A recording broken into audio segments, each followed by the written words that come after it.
Miss, kayo ba nagpatawag ng pulis? Hindi ho. Mabuti naman kung gano'n. Ikaw! Ano? Ha? Tama! Hold on to! Tama! Sipahin kita riyan eh! Uy! Kita ba to?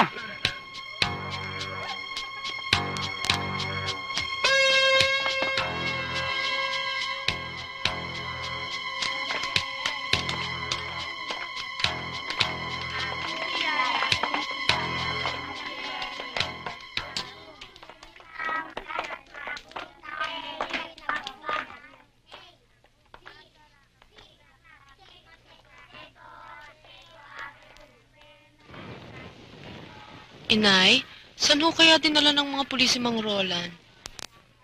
Ba't akong tatanungin mo? Eh, hindi ba't kasama ko kayong naghanap sa mga presinto? Eh, napahiya nga ho ako kanina dun sa mga pulis eh. Paano? Akala ko kinakailalang nila si Manrola na yan. Hindi naman ho kaya sinalvage? Huwag ka nga nagsasalita ng ganyan, ha? Alin, Tinay? Nasa Saudi po ba ang tatay ko? Hindi yun mapupunta doon. Hold up daw ang kaso ng tatay mo.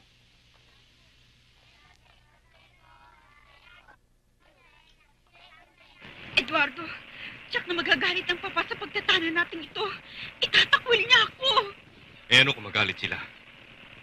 Basta't ang importante, mahal kita, Manilin. Hahanapin nila tayo. Baka masundan nila tayo. Kanina pa nila tayo sinusundan. Natatakot ako. Baka abutan nila tayo. Di bale, huwag ka magalala. Bibilisan ko takbo. Eduardo! May tren! Mabababa tayo!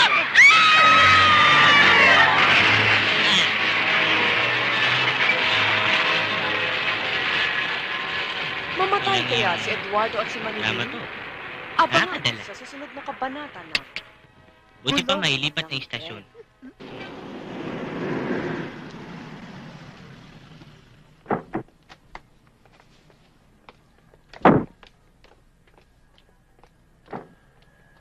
Ito yung townhouse namin. Sige, salamat. Willie, kailangan natin makausap si Waldo. Di na kailangan. Bakit pa? Eh, importante to eh. O sige, kung mapilit ka.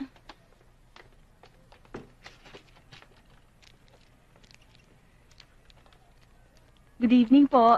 Ay, good evening. Ay, naku Willie, pasensya na ha, maraming kalat. Nagpatulong kasi ako kay Waldo na mag-repack ng paninda. Okay lang. Si Grace nga pala. Designer namin sa opisina. Hello. Si Hi. Waldo. Hi. Si Darlene. Kumusta? kapitbahay namin. Hello. Upo kayo. Uy. Upo kayo. Thank you.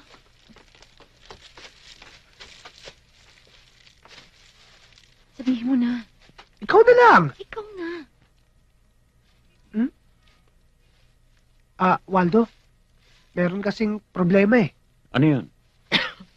Eh kasi pinipilit ito ni Grace na tama yung hinala mo. Na yung Douglas mo at Douglas ko ay isa. Ano? Iisa? Oo, Darlene. Waldo, pakita mo nga sa kanya yung litrato.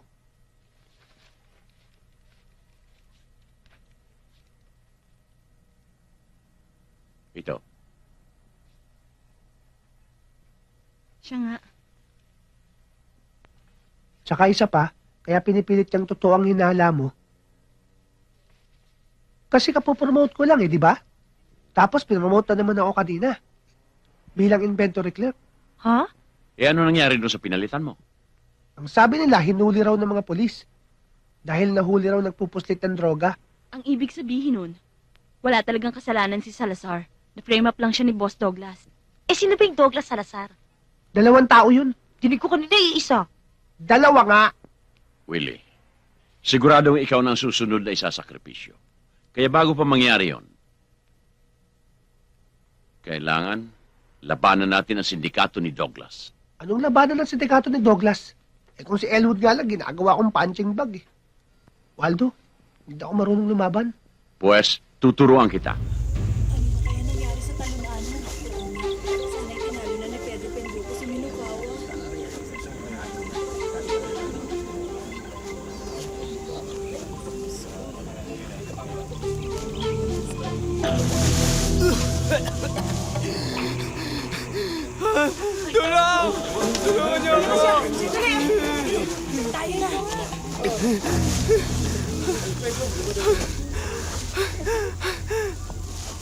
Ano nangyari? Minukawa, yung lima sa pangit. Tapos, tumba ko. Punit, dami labas dodo. Ang talonanon. Ano nangyari sa talonanon? Ano nakuha nila. Wala ka nang magagawa, Bunga. Pasalamat tayo at walang nasawi. Pero ang kailangan natin ay makatakas. Kasalanan mo to eh. Hindi dahil sa'yo, sana naligtas ko pa ang aking bayan. Bakit pa kasi pumunta ka dito? Wala ka naman silbi. Wala kang silbi! Bulan! Tama si Bulan. Wala na akong silbi. Nakuha ni Minukawa ang medalyon. May pag-asa pa. Pupunta tayo sa bayan ng Duluan. At doon tayo maghahanda. Hindi mo ba ako narinig? Game over na ako. Wala akong lakas pag wala akong medalyon. Iuuwi kita. Tulad na naipangako ko sa'yo. Pero wag ngayon. Kailan pa naman? Ang tagal-tagal naman. Diyos ko, nahulog ako sa pusa. Hindi ako maaaring magkamali. Ang nakalaban natin ay si Pedro Benduco. Ngunit Minukawa,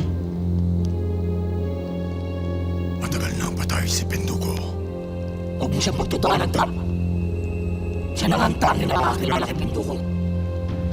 Ako. At isa pa. Subalit ang kilala natin Benduco ay isang matinik na mandirigma. Ang nakasakupan natin ay katawa-tawa niyong umaban. Huwag kayong pakasisiguro.